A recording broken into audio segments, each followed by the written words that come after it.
Dear students, पिछले video में मैं फिनॉल की रिएक्शंस के बारे में डिस्कस कर रहा था। फिनॉल की बहुत इम्पोर्टेंट केमिकल प्रॉपर्टीज़ को मैंने बताना शुरू किया था, डिस्कस कर रहा था मैं। उसमें पिछले वीडियो में मैंने गेटरमान संश्लेषण या गेटरमान संश्लेषण अपक्रिया सिंथेसिस, जिसके द्वारा फिनॉल में एल्डिहाइडिक ग्रुप को है वो प्रवेश किया जाता है, इसके बारे में बताया था, जो कि HCl और HCN की अपक्रिया AlCl3 की प्रेजेंस में कराने पर है हमें पैरा हाइड्रोक्सी बेंजल्डिहाइड का फॉर्मेशन होता है। फिनॉल की पैरा पोजीशन पर जो CHO ग्रुप है वो प्रवेशित होता है। इसके बाद मैंने लेडरे मेनाचे रिएक्शन बताई थी।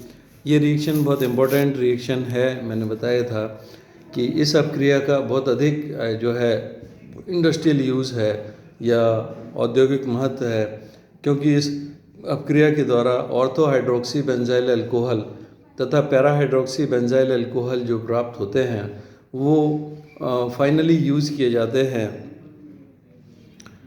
बेकेलाइट बनाने में, जो कि एक बहुत ही उपयोगी संश्लेषित प्लास्टिक है, सिंथेटिक प्लास्टिक है।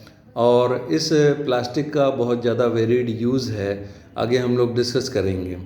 तो लेडरे मेनाचे रिएक्शन है वो दोनों तरह से उत्प्रेरित होती है या दो तरह से है वो कैटलाइज होती है। एसिड कैटलाइज लेडरे मेनाचे रिएक्शन भी है और बेस कैटलाइज लेडरे मेनाचे रिएक्शन भी है।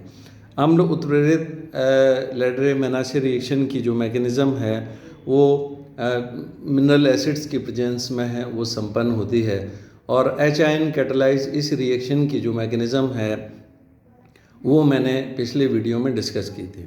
फिनॉल का अपक्रिया है वो फॉर्मल्डिहाइड से अम्ल की उपस्थिति में कराते हैं और उसके द्वारा है ऑर्थो हाइड्रोक्सी बेंजाइल अल्कोहल का फॉर्मेशन होता है। इसकी क्रियाविधि मैं पिछले वीडियो में डिस्कस कर चुका हूँ। अब आगे इससे भी अधिक महत्वपूर्ण जो अपक्रिया है वो क्षार उत्प्रेरित लेडरे मेनाचे रिएक्शन है, क्योंकि क्षार उत्प्रेरित लेडरे मेनाचे रिएक्शन की सहायता से ही बेकेलाइट का फॉर्मेशन होता है। हम जानते हैं कि फिनॉल हैं वो अम्लीय प्रकृति के यौगिक होते हैं और NaOH के साथ में अपक्रिया कराने पर है सोडियम फिनॉक्साइड का फॉर्मेशन होता है। सोडियम फिनॉक्साइड में फिनॉक्साइड आयन अपने आप में एक स्टेबल स्पीसीज़ है और इसमें जो फिनॉक्साइड आयन है C6H5O नेगेटिव आयन है वो अपनी रेजोनेंस के द्वारा है स्टेबलाइज हो जाता है। अब हम देखेंगे कि किस प्रकार से क्षार की उपस्थिति में ये अपक्रिया जो इसकी क्रियाविधि है वो प्रपोज की गई है। सबसे पहले हम यहाँ पर विजुलाइज करते हैं कि फिनॉल NaOH के साथ में अपक्रिया करके ये एसिडिक मीडियम की रिएक्शन में है वो ऑलरेडी डिस्कस की जा चुकी हैं।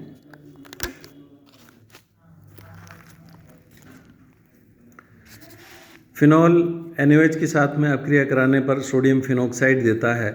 फिनॉक्साइड आयन है ये अपक्रिया आसानी से संपन्न हो जाती है क्योंकि फिनॉल एसिडिक है और NaOH के साथ अपक्रिया करके सोडियम फिनॉक्साइड दे देगा। अब जो सोडियम फिनॉक्साइड का जो फिनॉक्साइड आयन है वो यहाँ पर है क्रियाकारी, क्योंकि फिनॉक्साइड आयन एक तरह का सॉल्ट है।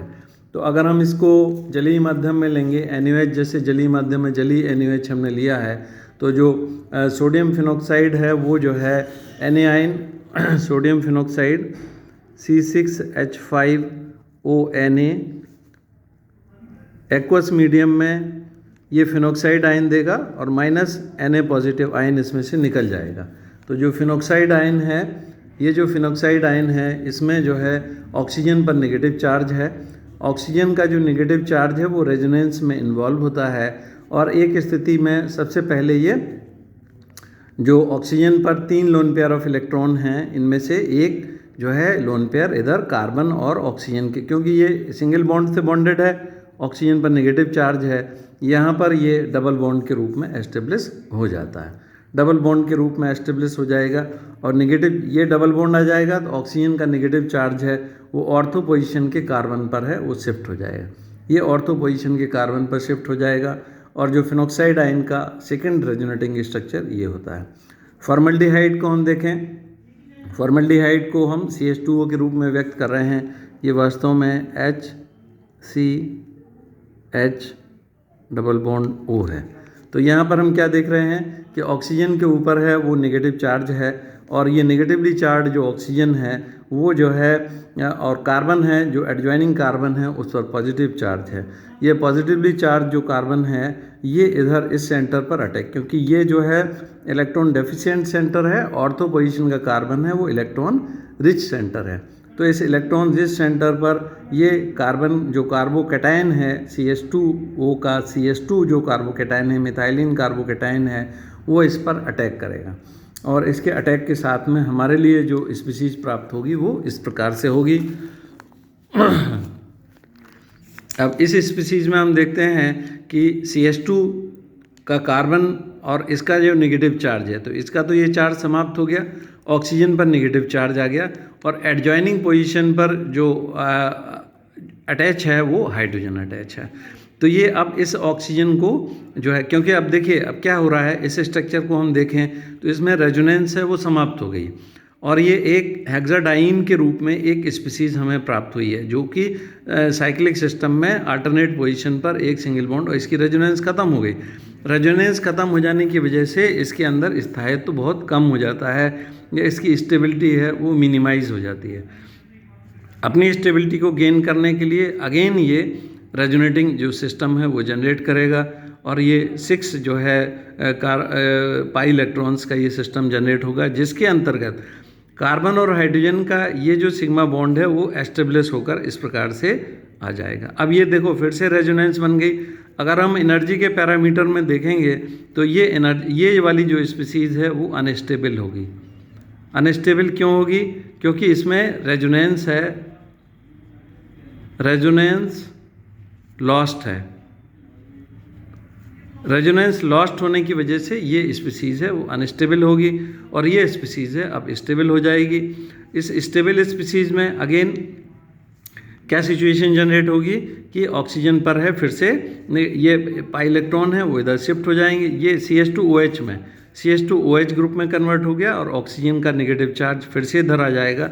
इन दोनों स्ट्रक्चर्स के बीच में एक तरह से रेजोनेंस होती रहेगी और ये जो फिनॉक्साइड आयन फिर से जनरेट हुआ है जलीय माध्यम में वाटर के साथ में, ये जो है ऑर्थो हाइड्रोक्सी बेंजाइल अल्कोहल देगा। OH आयन अलग हो जाएगा। OH आयन माध्यम में जो है NaOH के साथ Na आयन से मिलकर NaOH बना देंगे। Na पॉजिटिव पहले से प्रेजेंट है ही और OH आयन मिलकर के NaOH क्षारीय माध्यम है यहाँ पर उपस्थित और इस प्रकार से ऑर्थो हाइड्रोक्सी बेंजाइल अल्कोहल का इसमें फॉर्मेशन हो जाएगा। ये जो रिएक्शन है यही रिएक्शन लैडरे-मेनाचे रिएक्शन का जो सिंथेटिक यूज़ है, जो प्लास्टिक बनाने में प्रयोग की जाती है, वहाँ पर ही इसका सर्वाधिक महत्वपूर्ण उपयोग अब हम आगे देखेंगे बेकेलाइट के फॉर्मेशन में।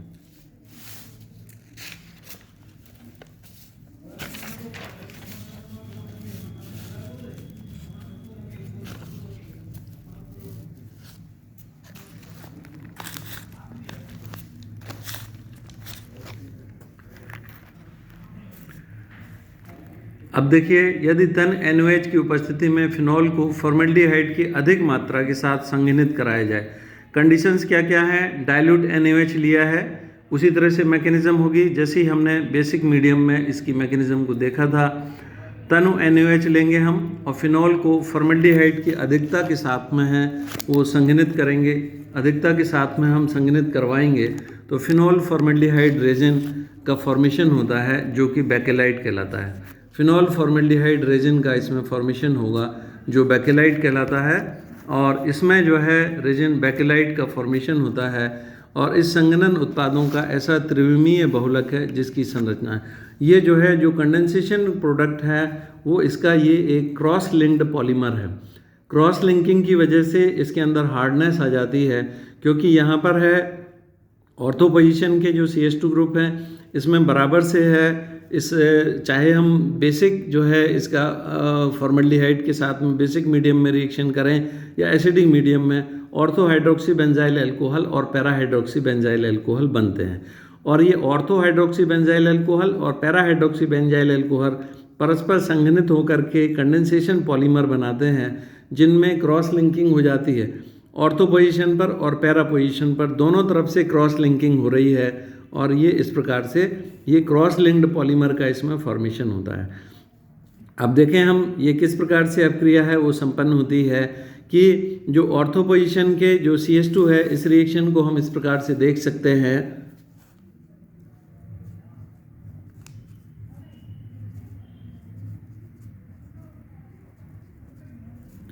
ऑर्थो हाइड्रोक्सी बेंजाइल अल्कोहल बना, और ये दूसरे हम देखें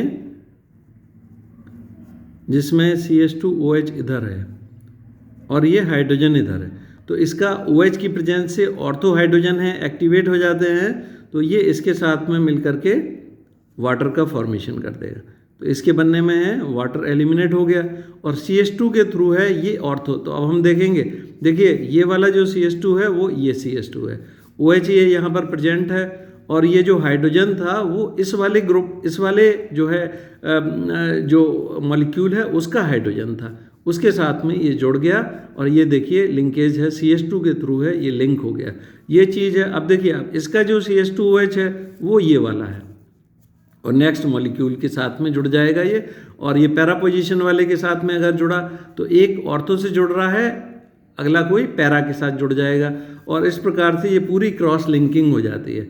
ऑर्थो और पैरा पोजीशन के साथ में जुड़ने से ये एक स्ट्रॉन्ग जो है एक प्लास्टिक का फॉर्मेशन होता है, हार्ड प्लास्टिक का फॉर्मेशन होता है, जो बेकेलाइट है। बेकेलाइट एक सिंथेटिक प्लास्टिक है। अब देखिए इसके अंदर कितनी प्रॉपर्टीज़ हैं। इलेक्ट्रिकल नॉन कंडक्टिविटी होती है, जो इलेक्ट्रिसिटी है उसका नॉन कंडक्शन करता है ये। हीट रेजिस्टेंट प्रॉपर्टीज़ होती है, हार्डनेस होती है, और हीट को भी ये काफ़ी टेम्परेचर तक सहन करता है। इलेक्ट्रिकल इंसुलेशन करता है, इंसुलेशन में भी, क्योंकि इसमें से इलेक्ट्रिकल कंडक्शन नहीं होता है, तो इंसुलेटर के रूप में भी काम करता है। इसके कारण ये रेडियो में, टेलीफोन केसिंग में है, kitchen wares, different kitchen wares में जो है बेकेलाइट के जो हैंडल्स हैं वो हम किचन के जो आर्टिकल्स हैं जिनमें है हीट रेजिस्टेंट भी है, रेजिस्टेंस भी है उसको पकड़ने में, और पाइप्स में है, डिफरेंट लिक्विड्स को कैरी करने वाले पाइप्स में है, टॉयज़ इत्यादि में है, टॉयज़ में, खिलौनों में है, और फायर आर्म्स में है वो प्रयोग किया जाता है। जो फायर आर्म्स हैं, जो आग को बुझाने के लिए काम में आने वाले जो यंत्र हैं, उनके लिए ये प्रयोग किया जाता है। इस प्रकार से ये बेकेलाइट है, बेकेलाइट बहुत ही उपयोगी है। तो ये लैडरे-मेनाचे रिएक्शन का एक बहुत बड़ा सिंथेटिक उपयोग है। नेक्स्ट रिएक्शन हम देखते हैं थैलीन अपक्रिया। थैलीन अपक्रिया वो रिएक्शन है जिसके द्वारा फिनोप्थिलीन का फॉर्मेशन होता है। फिनॉल के दो मॉलिक्यूल सांद्र H2SO4, कंसनट्रेटेड H2SO4 की उपस्थिति में थैलिक एनहाइड्राइड, ये मॉलिक्यूल है PHTHALIC,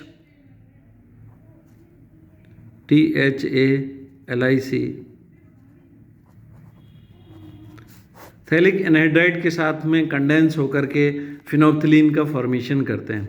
कंसनट्रेटेड H2SO4 की उपस्थिति में हीट करने पर फिनॉल का जो पैरा हाइड्रोजन है, दो फिनॉल के मॉलिक्यूल के पैरा हाइड्रोजन्स फिनोप्थिलीन के जो है साथ में कंडेंसेशन के द्वारा है, वाटर इसमें से एलिमिनेट हो जाएगा, और ये जो मॉलिक्यूल है वो फिनोप्थिलीन है। फिनोप्थिलीन हम जानते हैं it is a well known acid base indicator. अम्ल क्षार जो है सूचक है ये। अम्लीय माध्यम में फिनोप्थिलीन, एसिडिक मीडियम में हम जानते हैं कलरलेस होता है, और क्षारीय माध्यम में पिंक कलर देता है। तो इस प्रकार से बहुत अच्छा जो है फिनोप्थिलीन वाइडली यूज़ किए जाने वाला एसिड बेस इंडिकेटर है, जो कि एसिड बेस टाइट्रेशन में बहुत अधिक प्रयोग किया जाता है।